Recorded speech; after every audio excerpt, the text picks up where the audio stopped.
Hi crafters, Louise here. Thanks so much for checking out this video. It's another Scrap Temper share and this one is all about tone on tone.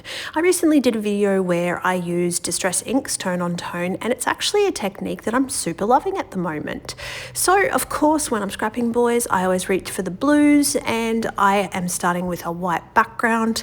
I've pulled a bunch of blue pattern papers and what I want to do first with my photos is just create a little bit of a cluster.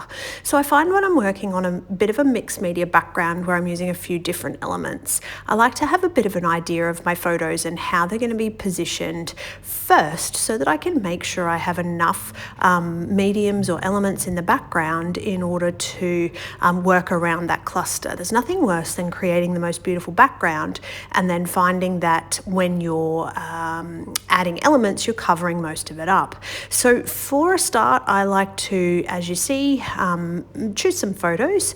This is Master Cooper and his favorite little pal Popeye, our very naughty ginger cat, but they are the best of friends and they spend quite a bit of time together hanging out. So two different photos from two different scenes, but it gives you a cluster to work with.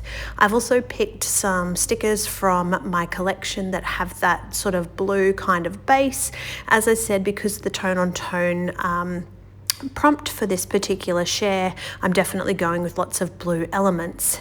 Now, when I have a chipboard piece like that little flower I just tucked in there, it was quite thick, so I will actually go ahead and peel back some of the chipboard. Like I quite enjoy a bit of texture and a bit of dimension to my elements, but I don't want them super thick. So that's just my little tip for you. If you're not happy with the thickness of something, then definitely you can peel some of those layers away.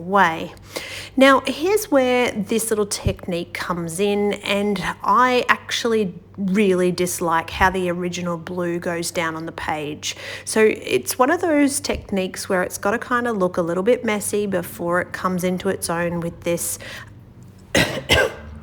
pardon me, with this tone on tone over the top. So you can see that as soon as you get the stencil out and you start to add some color over the top, you get this really fun effect in your background, and it doesn't really matter how messy that initial color is that you put down. It's purely just to give you a base to work from. Now, because I'm using the Distress Oxides, I am going to just add some water splatter everywhere over that background and then mop some of that up just to, as you can see, give a little bit of interest and dimension to that background.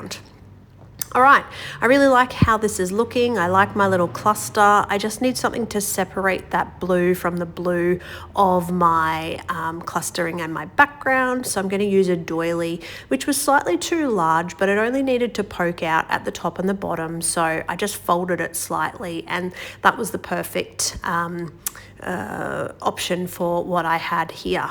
Now, I'm the kind of scrapper where I definitely like to have some kind of border, whether it be doodling or mounting on some other color, cardstock. I can't just leave the layout like this where it's got that white sort of top and bottom feel.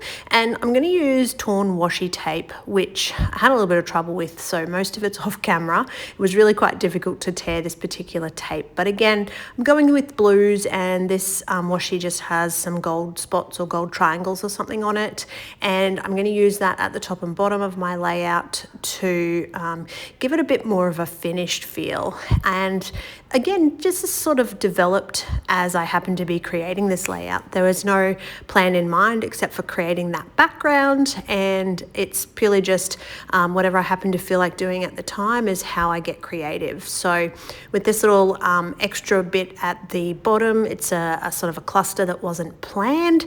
I'm going to pull out a little Charms Creation heart because I know I have a stash of these in blue, and I also want to match that with something in that top left corner. So I'm going to use the little happy title, which I love that ombre feel. It didn't need anything. It's happy. Sorry, no pun intended. It is fine just letting it sit there at the top, just on the white. It didn't need anything added to it, as opposed to down here, which just needed that little banner in the background. All right, that is my take on tone, so I hope that you enjoyed that. It's a fun technique, and if you happen to give it a go, make sure you tag me, let me know, drop a comment. I'd love to see what you're creating.